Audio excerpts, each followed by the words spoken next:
Shalom semuanya, apa kabar? Assalamualaikum, shalom, alaikum, salam sejahtera, salam kebajikan. Kembali lagi di channel Nasrani Indonesia yang terus membahas tentang agama, sains, dan juga sejarah. Nah, di topik kali ini kita membahas ketiganya nih, ya, agama juga, ya sains juga karena berkenaan sama arkeologi dan juga tentang sejarah. Topiknya adalah perbedaan antara hukum Hammurabi dan hukum Musa, ya. Atau hukum Hammurabi ini dikenal dengan Hammurabi Code atau Hammurabi Law. Kalau hukum Musa, ya biasanya orang Kristen itu menyebutnya dengan hukum Taurat atau Taurat Musa atau Torah Musa. Nah, ini adalah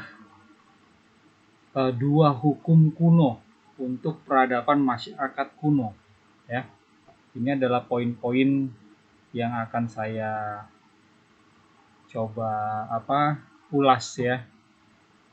Tahun penetapan hukum, budaya mana, nama Elohim, pemerintah, berapa banyak perintah di dalamnya, pengadilan, hukuman, perbudakan, dan lain sebagainya. Ini kalau diulas satu persatu, saya yakin juga bisa 2 jam, 3 jam. Oleh karena itu, fokusnya tuh di pengadilan, hukuman, dan perbudakan. Kalau bisa nanti saya ulas ya topik yang lain gitu ya. Yang pertama dulu ya, tahun penetapan hukum ini. Ya. Kalau hukum Hammurabi itu ya,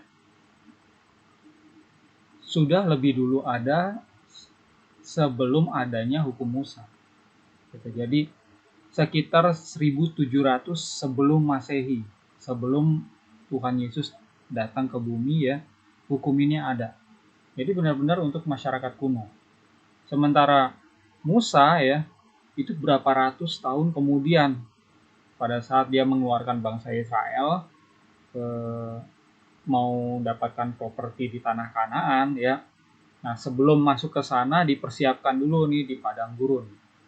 Nah, jadi hukum Musa ini diperkenalkan kepada 12 suku Israel ada di padang gurun kapan? Ya sekitar 1400 1300 sebelum Masehi ya. Kalau kita cek di di Google ya, ketik ya Hammurabi Code ya, terus cek gambar gitu ya. Nah, kita akan lihat seperti ini, batu ya, terus ada tulisan hukum dari Hammurabi itu ya. Nah, seperti ini ya.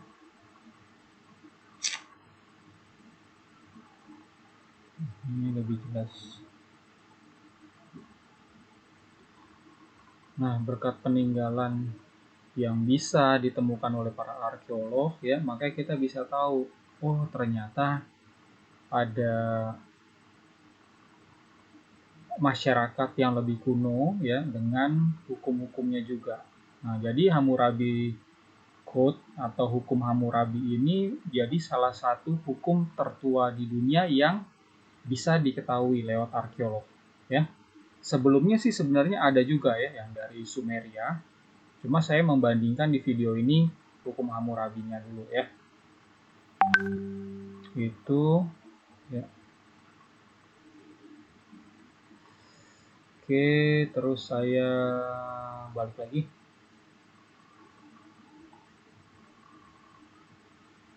Oke, ke sini ya.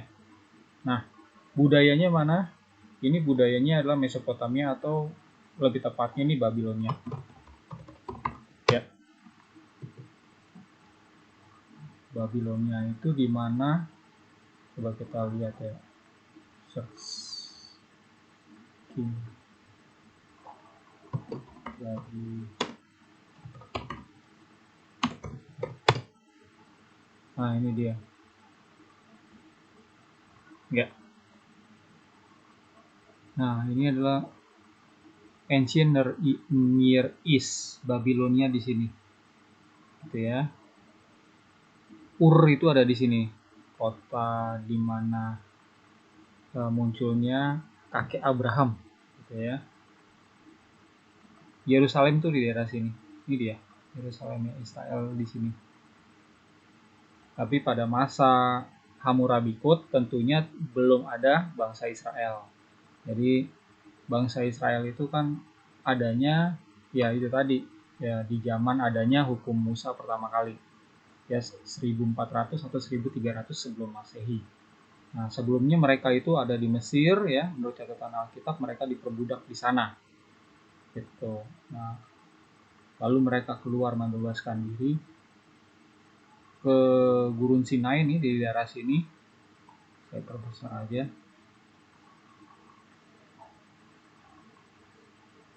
Nah, ini Gurun Sinai itu daerah sini ya. Jadi ini Mesir. Lalu mereka menyeberangi laut ini.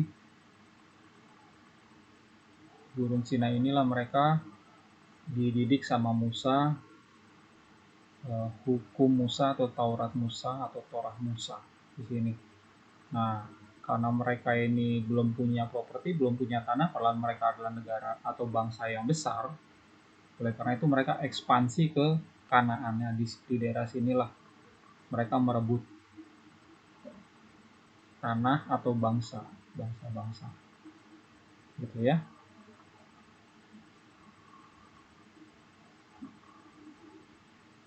Saya kembali lagi ke sini. Kalau hukum Musa tentunya untuk budaya atau bangsa Israel. Ya. Israel ini terdiri dari 12 suku. Lalu nama Elohimnya siapa? Marduk dan lain-lain. Dan lain-lain ya.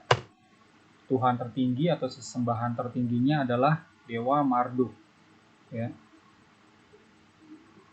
Ini adalah bangsa politeis, sementara di bangsa Israel adalah bangsa monoteis, sehingga sesembahannya hanya satu yang namanya juga beragam ya. Jadi saya ambil El Yahweh, El YHWH atau El Adonai gitu ya. Nah, ini masa pemerintahannya siapa? Raja Hammurabi. Ini Musa, imam atau nabi. Ya. Pada saat keluar dari bangsa Mesir, bangsa Israel belum punya raja. Jadi di dalam hukum Musa itu ada aturan tentang raja. Jadi pada saat bangsa Israel ini sudah menempati tanah Kanaan, nah diprediksi nantinya akan ada raja, bisa dipilih raja. Nah, ada aturan tentang raja. Jadi sudah dipersiapkan sama Musa aturan tentang raja. Tapi pada saat itu ya, Musa ini sebagai guru besar ya, rabi besar atau nabi. Nabi dalam budaya atau ajaran Yahudi artinya adalah penyambung lidah Elohim atau juru bicaranya Elohim, juru bicaranya Tuhan, gitu ya. Nah, jadi pada saat keluar dari Mesir, rajanya siapa? Rajanya adalah Elohimnya itu sendiri. Makanya ada doa di dalam bangsa Yahudi kan disebutkan Avinu Malakenu. Ya, artinya adalah Bapa kami dan Raja kami. Nah, itu diarahkan doanya kepada Tuhan, Elohim El Yahweh, gitu ya. Berapa banyak perintah? Kalau di hukum Hammurabi ya, saya cek itu 282 poin perintah.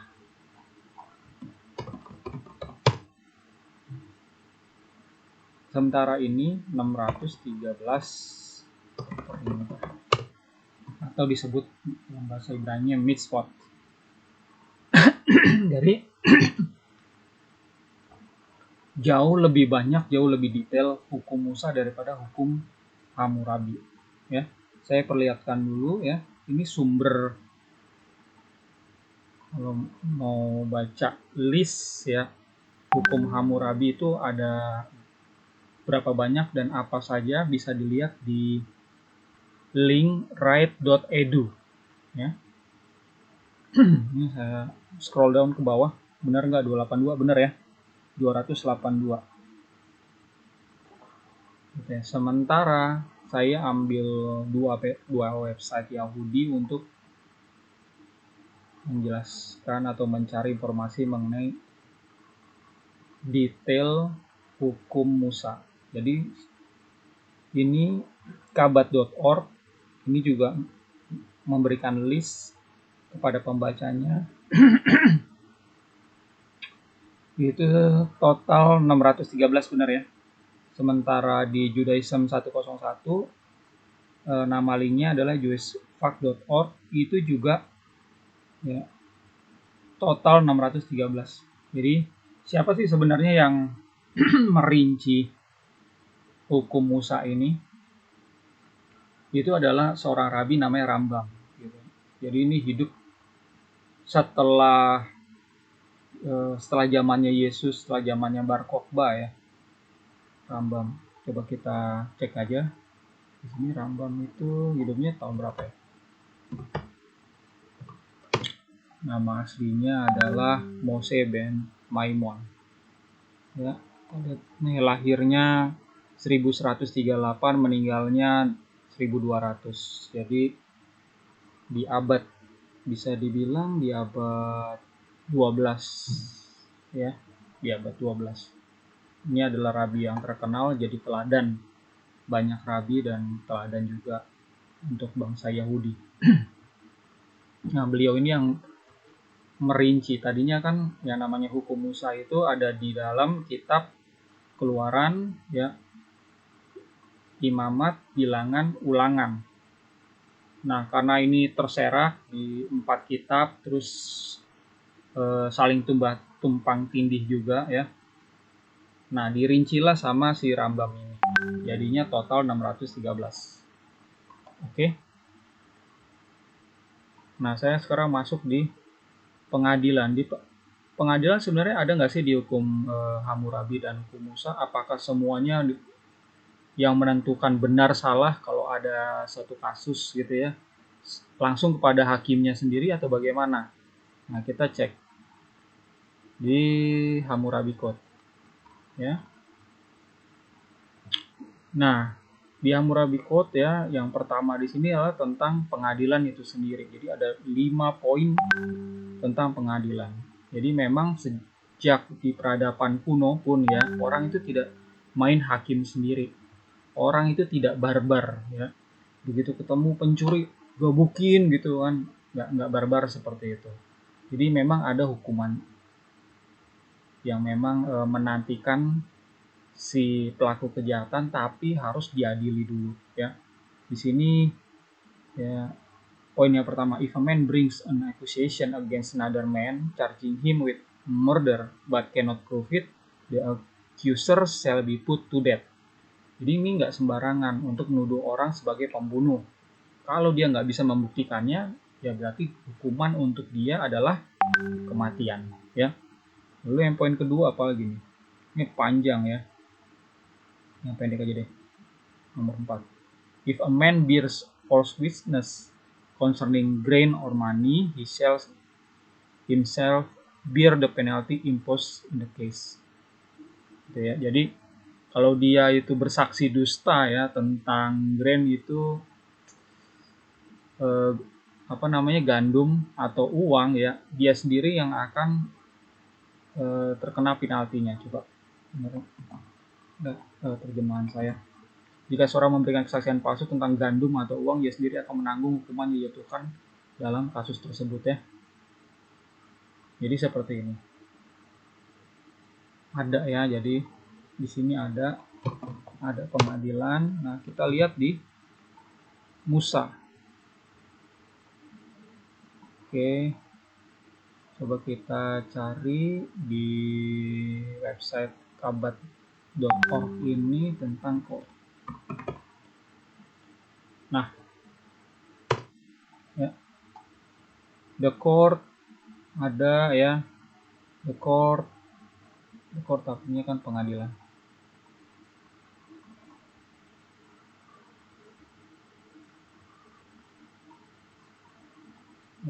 Nah, ini the court ya. Jadi memang ada juga ya pengadilan di sini, nggak sembarangan.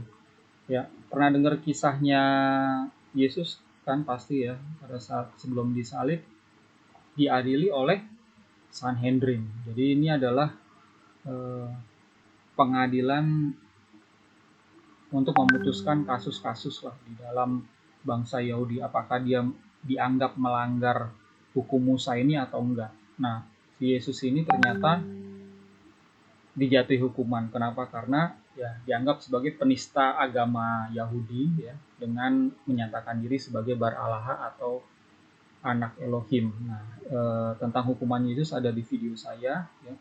Yang lainnya bisa ditonton di sana. Jadi Yesus itu kan mengajar banyak hal ya, tapi ternyata hanya satu yang membuat dia itu disalibkan. Ternyata itu berkenaan dengan klaim dia sebagai Bar-Alaha. Oke. Jadi itu ya. Selain Yesus siapa lagi? Stefanus juga ya yang dihukum rajam. Terus ada si Mar Yakub juga ya tahun 62 itu juga dihukum rajam sama Sanhedrin. Jadi memang nggak sembarangan ya untuk menghakimi, selalu ada court atau pengadilannya dulu. Nah, jenis hukumannya apa gitu. Kalau di hukum Hammurabi kita cek lagi ya. Di sini memang ada istilah put to death ya.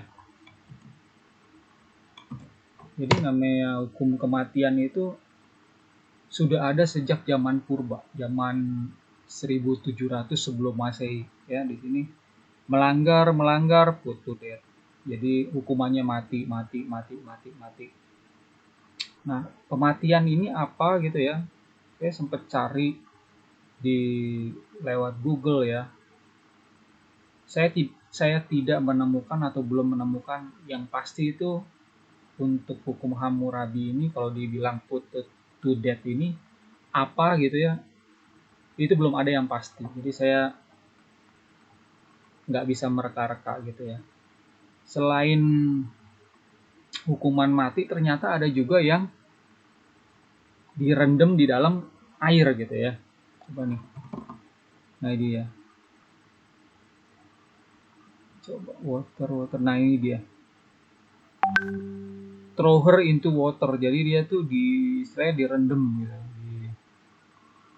Saya nggak tahu ini artinya mati atau enggak. Dugaan saya sih tidak sampai mati ya. Cuma di istilahnya tuh dilelepin gitu. Di sini if a wine seller doesn't take grain for the price of a drink but takes money by the large weights, if she makes the measure of drink smaller than the measure of grain, they shall call the wine seller to account and throw her into the water. Jadi ini kecurangan pada saat dagang. Ini emang tentang trade ya.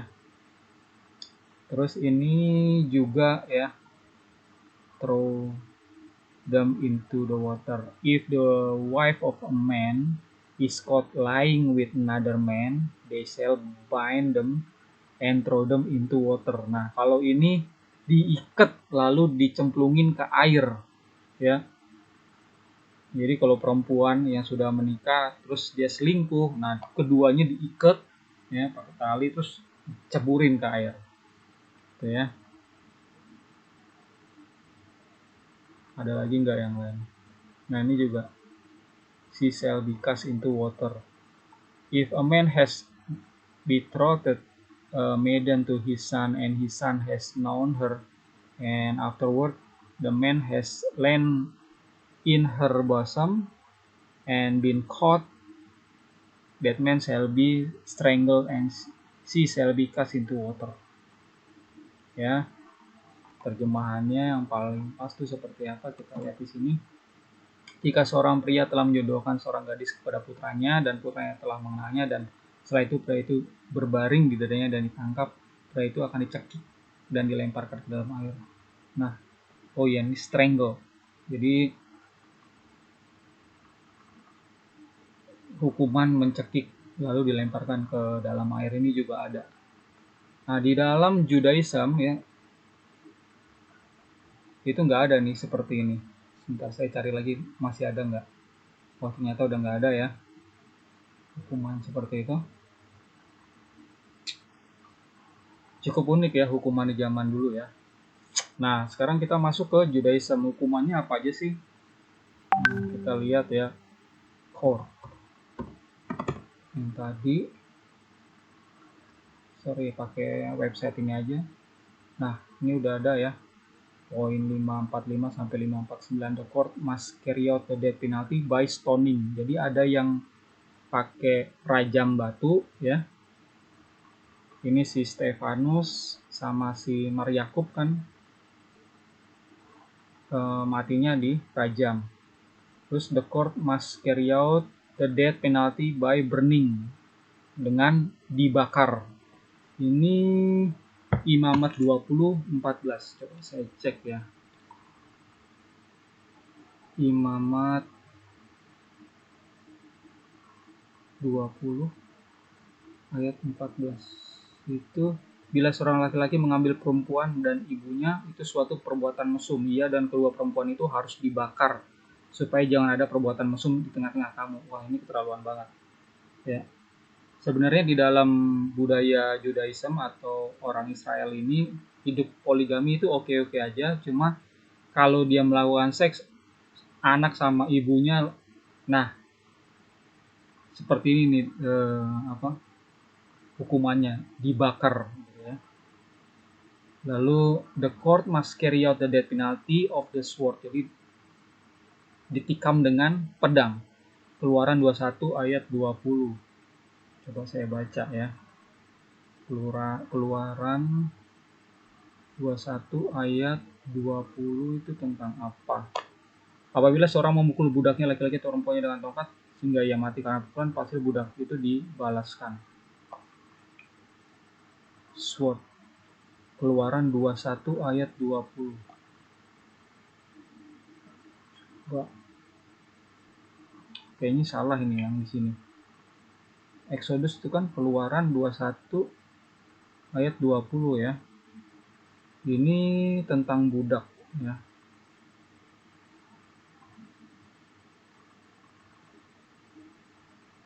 Ya, ini nggak pas.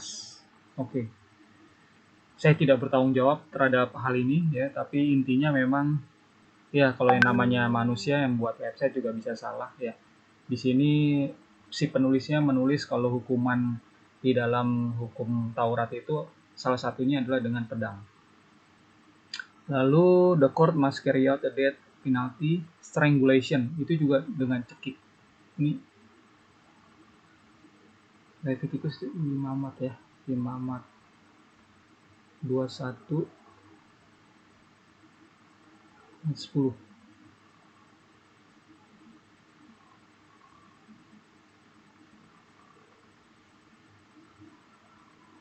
Leviticus ya, sorry, Imamat 20 ya, ayat 10. Bila seorang laki-laki berzina dengan istri orang lain, dia ini berzina dengan istri sama manusia, pastilah keduanya dihukum mati, laki maupun perempuan yang berzina itu. Ayat 11-nya, bila seorang laki-laki tidur dengan istri ayahnya, jika ia melanggar haknya, pastilah keduanya dihukum mati. Darah mereka tertimpa mereka sendiri. Bila seorang laki-laki tidur dengan menantu perempuannya, pastilah dihukum mati. Mereka telah melakukan suatu perbuatan keji, maka darah mereka tertimpa kepada mereka sendiri. Apabila laki-laki tidur dengan laki-laki ya, secara orang bersetubuh dengan perempuan, jika keduanya melakukan kejian, pastilah mereka dihukum mati dan darah mereka tertimpa kepada mereka sendiri. Berarti gay ya, ini tidak diperbolehkan. Bila seorang laki-laki mengambil seorang perempuan dan ibunya, itu suatu perbuatan mesum. Oh, ini yang tadi ya, dibakar. Tapi kalau yang di atasnya ini dicatat ya, Imamat 20 ayat 10 sampai 13 itu dihukum mati gitu ya. Ya, di sini diperjelas mungkin dengan adanya Talmud atau yang lain ya. Tapi intinya adalah dihukum mati. Strangulation ini adalah dicekik ya. Coba saya pastikan dulu. Ya, cekik. Lalu ada juga jenis hukuman digantung ya. Nah, ini seperti Yesus, matinya digantung. Jadi the court must hang the stone for blasphemy or idolatry. Ya, penistaan dan penyembahan berhala itu hukumannya adalah dirajam lalu digantung. Itu di dalam hukumnya Musa. Nah, ini cukup berat gitu. Tadi saya singgung tentang perzinahan ya. Anak nggak boleh berzinah atau berhubungan badan sama ibunya ya, terus sama menantu kita juga nggak boleh, laki-laki sama laki-laki juga nggak boleh kan, tadi kan itu dihukum gitu ya. Nah, untuk kasus perzinahan ya, ini berkenaan sama hukuman juga. Ini saya cek ya di sini di 613 di sini itu kok nggak ada ya, kalau seorang pria ya lalu memperkosa, ini bukan berzina, memperkosa seorang gadis. Nah, hukumannya apa? Ternyata hukumannya itu cuma memberikan ayahnya 50 sikal perak. Itu ada di ayat, sebentar ya, saya cari.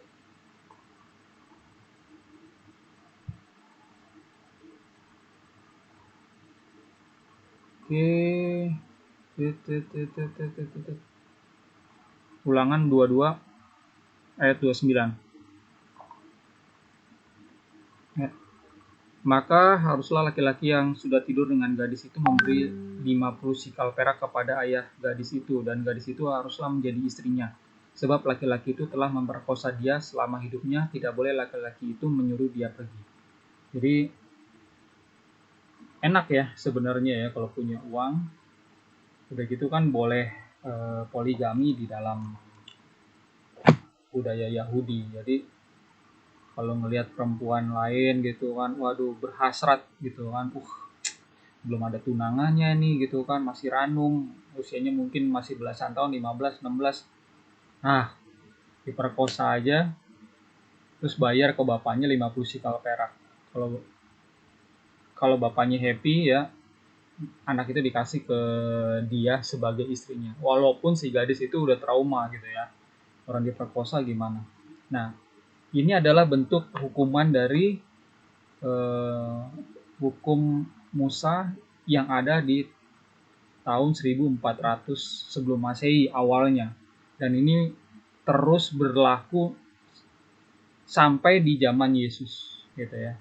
Nah, di zaman Yesus kan dijelaskan kan kalau Yesus datang untuk menggenapi, bukan untuk melakukan. Nah, di sini di dalam Taurat ini ya, di sini ada penjelasan ya tentang Taurat.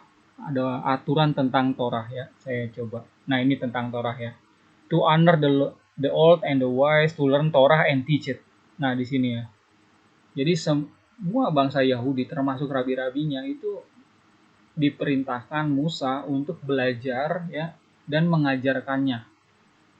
Nah, Yesus ini malah dia dia tentu belajar ya, tapi dia mengajarkan hal yang berbeda gitu kan. Hal yang banyak bertentangan ya. Hal yang banyak bertentangan. Makanya jadinya ribut lah dia sama orang Yahudi atau rabi-rabi Yahudi Farisi gitu kan. Coba saya tadi sempat lihat ya ada kata destroy gitu ya. Destroy, kita melebar. Nah, ini ada perintah Musa di perintah 596, destroy the seven Canaanite nation. Jadi hancurkan 7 bangsa di tanah Kanaan ya. Lalu 598 ini juga wipe out the descendants of Amalek. Jadi bunuh semua keturunan Amalek gitu kan. Nah, intinya ini bertentangan sama Yesus. Nah, Yesus hadir di mana? Di abad 1 ya. Mulai mengajar tahun 60 sampai 30 Masehi. Jadi hal-hal yang seperti ini, hukuman-hukuman seperti ini itu udah nggak ada lagi. Perintah anarkis seperti ini udah nggak ada lagi. Ya, di dalam ajaran Yesus. Saya tidak mau terlalu jauh membahas ajaran Yesus karena itu topik yang lain ya. Saya fokus di sini tetap membandingkan hukum Hammurabi dan hukumnya si Musa. Jadi ada ya hukumannya. Kalau tadi hukuman Hammurabi itu adalah kematian, lalu diikat plus ditenggelamkan, ada juga dicekik plus ditenggelamkan. Oke. Nah, kalau ini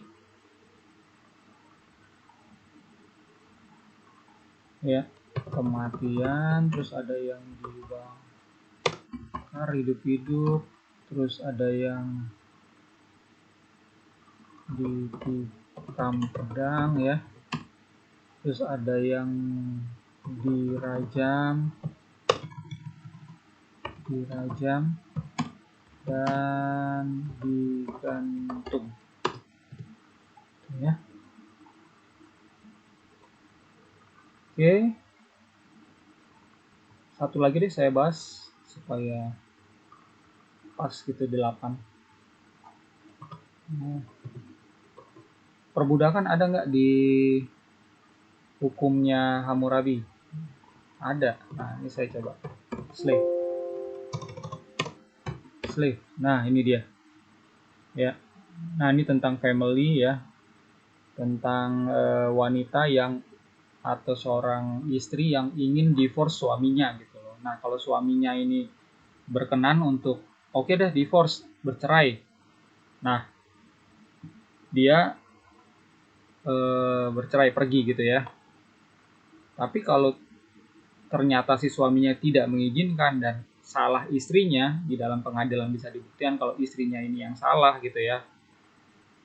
Nah, si istrinya itu jadi budaknya suami dan suaminya itu berhak untuk menikah lagi mencari istri. Gitu ya. Ada lagi, nah ini juga. If he destroy the eyes of a man slave or break a bone of a man slave, he shall pay 1/2 his price. Jadi, oh ini ada hukumannya ya. 1/2 his price. Ini ada juga pay mina silver. Oke, ini tambahan berarti tadi ya. Hukuman ada hukuman gantung, ini juga hukuman denda uang perak. Di sini juga uang perak ya, denda uang perak. Tapi jumlahnya ini agak berbeda dan kasusnya berbeda tentunya ya. Destroy main slave. Jadi di sini masih ada istilahnya itu perbudakan karena memang zamannya zaman perbudakan. Itu ini tentang slave ya, slave. Sampai yang terakhir pun tentang slave, perbudakan. Jadi perbudakan itu yes ada. Nah, di dalam hukum Musa perbudakan ya tentu ada juga ya. Masih ada. Coba kita lihat di sini. Slave. Nah, ya kan? Not to sell her into slavery. Ya. To blow the shofars of the tent of Israel to free the slaves. Ya, jadi pembebasan budak-budak. Apalagi purchase a Hebrew slave in accordance with the prescribed laws. Ya, ini tentang budak tapi sesama Ibrani. Not to sell him as a slave is sold. Ya, intinya adalah kalau di dalam hukumnya Musa masih ada juga. Oke. Nah, saya pikir ini saja yang bisa saya share pada kesempatan kali ini. Seperti saya bilang dari awal, kalau emang ini saya bandingkan satu persatu ya, begitu rinci ya hukum-hukum kuno ini bisa memakan waktu ya, bisa 2-3 jam ya. Jadi saya hanya bisa membandingkan beberapa poin, ini ada 8 poin ya. keduanya adalah hukum kuno, ya. Apakah hukum Musa ini masih dipakai sama pemerintahan Israel? Ya enggak juga gitu ya. Yang namanya pemerintahan Israel sekarang mengadopsi sistem demokrasi di mana yang memilih leader tertingginya atau perdana menterinya adalah rakyat gitu ya. Sementara ini ya hukum Musa ini bukan sistem demokrasi tapi teokrasi di mana Tuhanlah yang sebagai raja, Tuhan sebagai pemimpin. Seperti tadi saya bilang ada doa dari Yahudi, Avinu Malik Yanu, ya. Ya Bapa kami, ya Raja kami. Baik, itu aja dari saya. Semoga ini ya membuka wawasan saudara-saudara, rekan-rekan gitu. Baik, saya undur diri. Shalom alaikum. Assalamualaikum.